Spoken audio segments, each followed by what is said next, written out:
Halo, assalamualaikum warahmatullahi wabarakatuh, guys. Oke, reteten, tenen, tenen. Sekarang saya akan berbicara mengenai beberapa data ya. Nih, ntar saya print. Jadi gini, guys. Sebelumnya saya pakai kopi sekarang. Ini live kelima.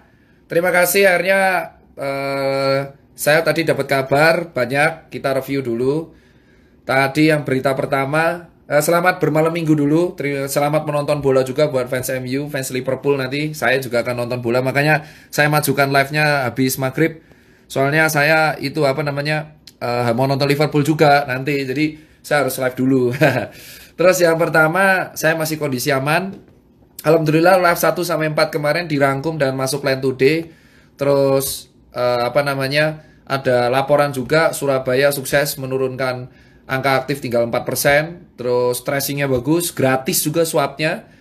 Nanti saya akan jelaskan kenapa pentingnya swab gratis ya. Terus dan kondisi-kondisi kenapa kok saya bilang bukti pertama bahwa COVID itu ditunggangi politik. Terus kedua, selamat juga buat Sumatera Barat, juga gubernurnya mantap, itu udah melakukan swab gratis. Ini terlepas politik, saya selalu apresiasi terhadap kepala daerah yang care sama warganya. Memang sih tindakan ini beresiko, tapi ini harus saya lakukan. Dan itu yang Tegal akhirnya kena sanksi. Berarti Pak Ganjar memegang janjinya kemarin DM saya bahwa yang terkait yang mengadakan akan dibredel dan disanksi satu persatu. Kita tunggu janji dari Pak Ganjar.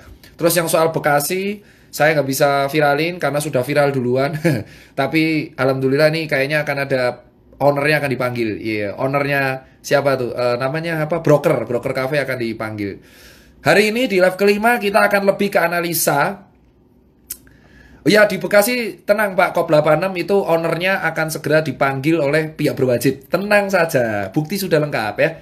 Jadi kita pengen keadilan, jangan hanya rakyat yang di lapangan yang dirazia. Kita juga butuh keadilan. Jadi kita akan mengajari beberapa analisa.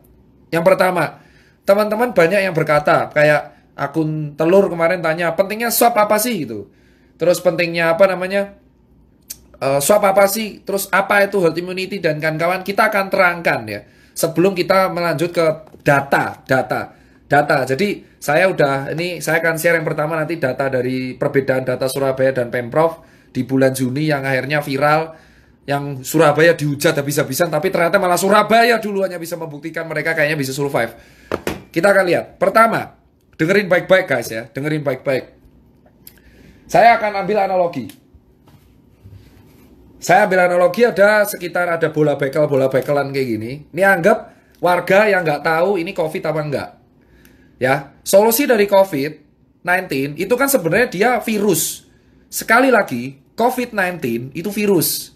Virus yang basisnya kalau nggak salah bisa RNA. Dan dia banyak antigennya. Bisa sembuh itu kalau disertai 3 hal. Ini pertanyaan orang-orang. Gimana sih Mas Tirta perawatan orang COVID sampai orang sembuh? Ini yang sering ditanyakan orang. Saya akan kasih tahu, bukan bongkar. Ini kasih tahu. Bongkar tuh kesannya kayak aib gitu kalau data. Jadi saya akan beritahu, COVID ini virus. Ya. Nanti perumpamannya pakai ini. Virus ini masuk, ya. Virus ini masuk, anggap ini tubuh manusia. Virus ini anggap ini virus ya. Ya nggak segede ini juga, tapi anggap ini virus. Nah, virus ini itu tuh nggak ada obatnya. Serius nggak ada obat yang berguna buat COVID. Itu contoh kayak gini. Ini virus. Ini saya terangkan ya. Tolong diperhatikan baik-baik. Jadi kalian tahu cara ngelawannya kayak apa. Biar kalian nggak nganggep kenapa kok statement kayak flu. Jadi kita anggap ini virus. Virus ini basisnya RNA, makanya pakai kode. Kalau influenza yang flu Spanyol itu viral tahun 1900-an, itu H1N1 yang karena sekarang disebutnya influenza. Kalau disebut flu biasa, flu biasa yang kalian kenal itu dulu 1900 membunuh jutaan orang. Saya ingatkan, flu yang kalian kenal sekarang itu di dulu banget tahun 1900 membunuh jutaan orang. Tapi karena orang dulu gak ada medsos ya gak viral. Nah, ini virus masuk, tubuh kita itu membuat antibodi. Ya, tubuh kita tuh sudah ada antibodi, ada limfosit. Limfosit yang tugasnya itu sama IG apalah gitu. Pokoknya IgG ya, ada IgG sama IgM. Ya intinya adalah antibodi ini, kalau saya terangin nanti ribet, antibodi ini melawan virus. Ya. Ini virus masuk, antibodi melawan virus. Nah, kalau virus ini menang, kita sakit.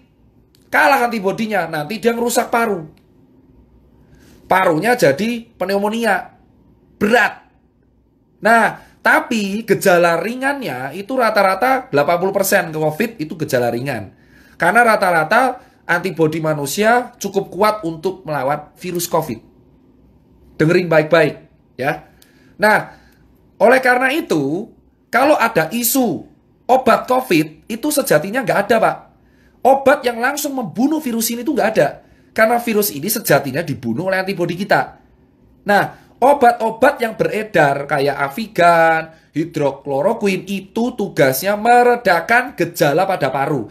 Jadi let's say antibodi kita jebol, jebol, virus ini masuk ke paru. Parah kan? Nah, akhirnya muncullah si obat-obat ini. Obat kayak Avigan, terus hidrokloroquine itu meringankan gejala pada paru. Paham? Sampai situ. Jadi kalau ada orang klaim mengatakan bahwa obat COVID itu emang nggak ada, bro. Itu meringankan gejala. Jadi kalau kalian tahu orang-orang yang kena COVID yang berat banget di ICU dikasih apa? Ya kalau nggak Avigan, plasma konvalesen, hidrokloroquine untuk meringankan gejala pada paru. Itu yang berat. Ya. Kalau batuk ya dikasih obat pereda batuk. Kalau misalkan dia sesak napas, dikasih pereda sesak napas. Itu dinamakan obat penunjang. Bukan obat yang bunuh COVID. Nah, terus berarti Mas Tirta, COVID sembuh sendiri. Betul memang. Kalau imunnya kuat, sekali lagi, garis bawahi. Kalau imunnya kuat, memang dia akan tidak bergejala. Tentaranya kuat, kamplengi beres, bro. Masalahnya kita nggak tahu orang Indonesia antibodinya kuat apa enggak. Karena nutrisi kita kan rata-rata jelek. Nah, makanya obat penunjang. Paham? Nah, terus Mas Tirta, berarti virus ini kan dikalahkan sama antibodi. Ya, betul, antibodi. Lah, terus berarti cara menghasilkan antibodi yang kuat itu gimana? Ya, cara menghasilkan antibodi yang kuat itu dengan cara nutrisi. Makan banyak protein. Loh, kenapa makan banyak protein? Karena protein merupakan zat pembangun tubuh. Makanya kalau orang fitness, orang olahraga, rata-rata suplemennya protein. Pernah kalian pasti dengar, orang yang hobi fitness pasti tetih telur. Makanya kamu lihat kenapa pebasket NBA, kenapa pesepak bola, itu COVID cuma 4 hari sembuh. Jawabannya, karena protein dan suplemennya tercukupi. Ibrahimovic kemarin kena COVID, langsung dia bilang, dia nggak kenapa? Karena nutrisi tercukupi. Nah, kalian tahu Indonesia banyak orang yang nggak tercukupi nutrisinya.